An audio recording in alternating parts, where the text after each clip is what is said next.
北京軍隊今日凌晨血腥鎮壓天安門廣場群眾之後，到目前為止，北京嘅消息話死亡人數超過2600人，呢個數字目前冇辦法得到證實。由於北京下晝落大雨，市面群眾少咗，不過軍隊仍然係向企圖阻截佢哋嘅群眾開槍。我哋先睇睇外國攝影隊影到今朝北京嘅情況。而家見到嘅係日本富士電視台影到今朝坦克車同埋裝甲運兵車開入天安門廣場嘅情形。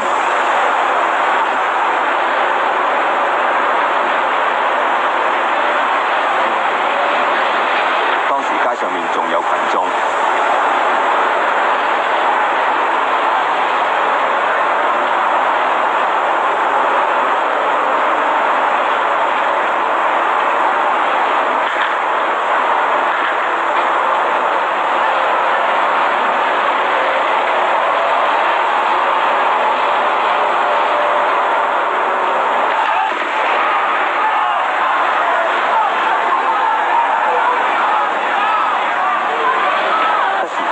槍聲，啲群眾紛紛揾掩護嚟躲避。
不斷有槍聲，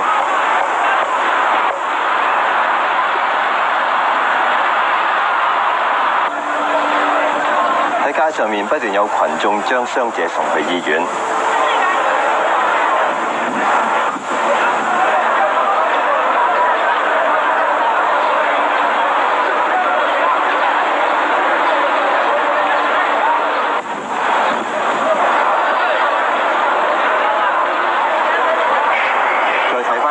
時候嘅情形，大批群眾喺街上設置路障，阻止軍隊入市區。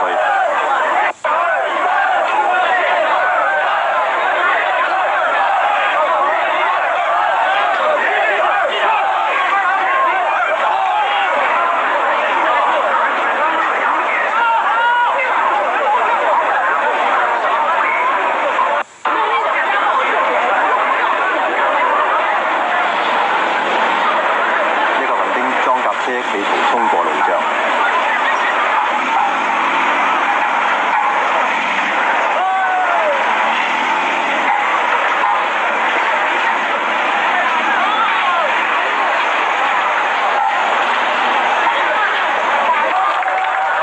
後來群眾終於將呢架車截停。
我哋再睇睇另一隊外國電視攝影隊影到嘅情景。呢段影片係加拿大電視台喺軍隊開槍之前影嘅，可以見到好多群眾想阻止軍車前進。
啲群眾大叫下來下來，而廣場裏面啲群眾同學生就仲坐喺度唱歌。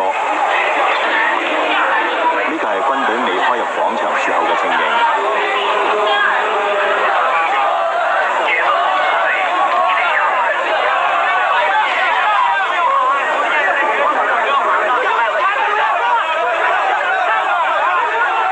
呢啲係撤走嘅軍人。有啲仲想打記者。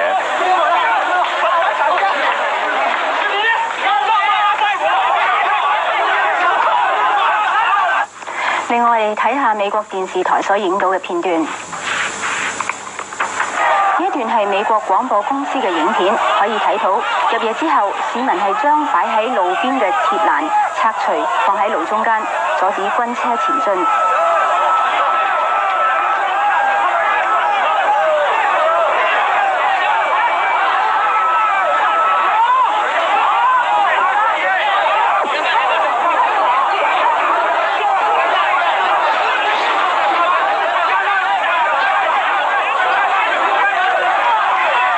阻止唔到裝甲運兵車。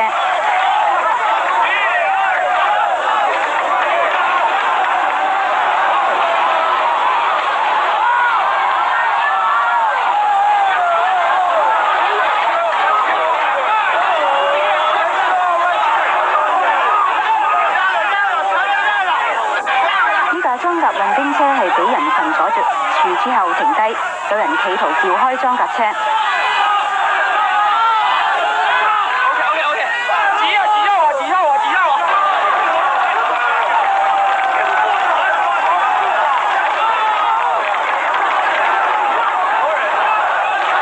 放火燒車。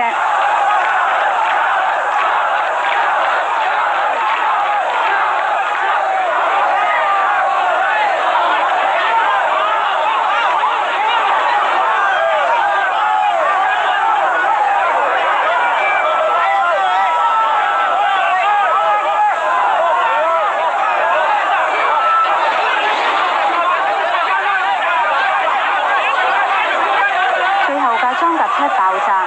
中國官方話，琴晚係有31部軍車被燒毀，有幾個士兵被燒死。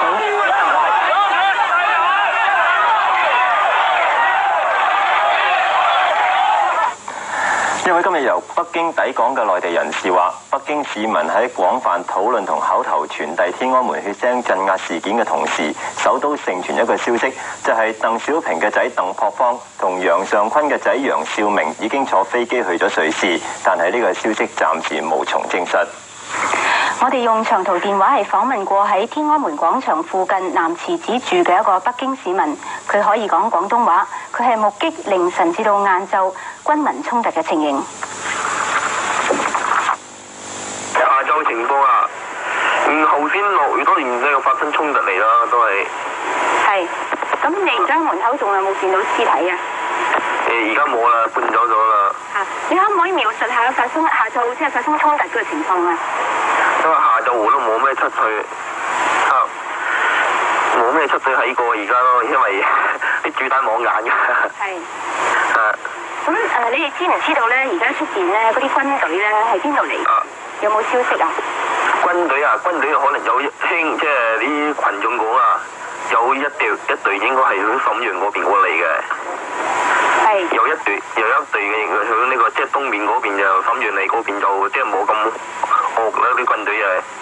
即係有一隊就係呢個27軍嘅，就係呢個楊尚昆個宅個啲軍隊嘅，即係27軍嗰啲就惡啲咯。係。即係響呢個西單嗰邊嗰啲啊。係。西單嗰邊嗰啲啊。咁佢哋點知道㗎？因為即係有啲可能寫咗27軍，之後有啲群眾知道嘅楊尚昆個宅嗰啲軍，即係最個就宅就領導嘅咯。咁而家你哋即係北京市民咧，有冇出街啊？下晝？北京市民都有啊，有頭先都有個，即係有個打死個，可能個女嘅有個老豆就俾打死咗佢就，咁啊咁咪衝佢咯，即係衝入嚟仲咧，即係攞住嗰啲木棍啊，嗰啲木棍啊，即係見到單車又打，見到摩托車又打。咁而家你哋出街做都係好危險嘅係嘛？你哋唔敢出街。而家先出街好危險啊！咁市面就都係子彈亂咁飛。都係啦，都有子彈先啦。9點鐘就比較犀利嘅，咁樣比較犀利，就打到火爐分鐘用機關槍啊！哇，攞住喺電影嚟嗰啲游擊隊打仗咁差唔多。你聽到聽唔聽到啲槍聲啊？而家又有槍聲啊？啲槍聲聽唔聽到啊？聽到啊！聽到啊！就喺長沙槍啦，即係差唔多隔有時又隔半個鐘啊，有時隔一刻鐘啊，差唔多就。我想問下你而家北京市民咧個情緒係點樣啊？個北京情緒即係佢哋都好呢個好激動啊！佢哋咯，即係呢個都係講嗰啲呢個咩政府腐敗政府啊，點搞啊？即係而家啲群眾啊，即係罵嗰啲政府係呢個法西斯啊，殺人兇手啊！老百姓已經憤怒到極點啦！啲老百姓啊，都憤怒到即係極點啦！而北京中央電視台喺今晚嘅新聞聯播播出咗軍隊進駐天安門廣場嘅廣場。撤離廣場。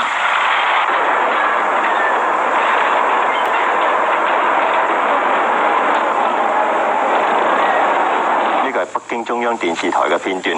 約5點左右，戒嚴部隊進駐天安門廣場。畫面見到天安門廣場係瀰漫住一種黃綠色嘅煙霧，係催淚彈造成。中央電視台話，軍隊進駐天安門廣場嘅整個過程喺5點半鐘結束。而另外，北京嘅官方傳播媒介今日就大幅度讚揚軍隊，又提到有1100個士兵俾人打傷，有幾個士兵被燒死，31架軍車被打爛。張歸陽報道。各位觀眾，這次新聞聯播北京中央電視台喺晚間新聞聯播度，2個新聞報道員都着咗黑衫。戒嚴部隊平息反革命暴亂，進駐天安門廣場。而中央電視台引述新華社嘅消息，話戒嚴部隊平息咗反革命暴亂，進駐咗天安門廣場。報道又引述戒嚴部隊指揮部嘅講法，讚揚士兵。他們發揚不怕疲勞、不怕流血犧牲的精神，正在勝利地粉碎這場反革命暴亂。他們的英勇行動和光榮功績受到廣大學生和廣大市民群眾的熱情讚頌和大力支持。他們不愧為黨領導下的人民子弟兵，不愧為我們社會主義人民共和國的堅強柱石和鋼鐵長城。另外，解放軍報今日嘅社論亦都大讚人民解放軍。我軍戒嚴部隊進入城區後，將堅決按照國務院的戒嚴令和北京市人民政府令執行勤務。毫無疑問，我們將一如既往地堅持熱愛首都、熱愛首都人民、熱愛青年學生，為保衛好首都的重要目標，為維護首都的生產、學習、工作和生活秩序，為保護人民的生命財產安全而竭盡全力。社論又話，部隊發揚咗鄧小平主席倡導嘅5種革命精神，喺黨國命運面臨嚴重威脅嘅關頭，又一次立下咗歷史功績。無線電視記者張歸陽報導。法新社報導，中國多個大城市都有示威抗議軍隊血腥鎮壓北京嘅群眾。呢啲城市包括上海、南京、長沙、武漢、廣州、西安、天津同埋青島。喺上海，學生用巴士攔住通去外灘同大學嘅馬路；而喺南京，學生就公開收聽英國廣播公司嘅廣播，又計劃號召大罷工。香港專上學生聯會4個喺北京嘅學生，其中2個喺軍隊鎮壓嘅時候受咗輕傷，不過已經出咗院。另外，中大14個學生亦都全部聯絡到，而家佢哋係向英國駐華大使館求助，睇下點樣安排佢哋翻落嚟。中大10幾個學生當時大約有一半喺廣場見到子彈橫飛，裝甲車輾過群眾，以為自己實死，不過最後都去到安全嘅地方。喺新華社香港分社門口，有市民設置靈堂悼念喺北京嘅死難者。新華社門口今朝係掛滿標語，而喺對面嘅馬路就有市民擺放一個靈堂。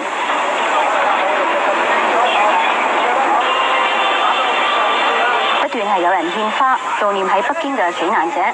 靈堂前面係放置咗吊唁冊，好多經過嘅市民都簽名表示哀悼。而喺靜坐嘅學生之中，神情就哀傷，佢哋亦都不斷留意有關北京最新發展嘅廣播。另外，本港多個團體對於中國武力鎮壓學生都表示哀痛，又呼籲中國政府立即停止使用武力。而喺跑馬地馬場，全港市民支援愛國民主運動聯合會就發起一個黑色大靜坐行動，抗議中國政府嘅鎮壓行動。而家交俾喺馬場嘅蘇凌峰。蘇凌峰。好啊，唔該啊，梁家榮。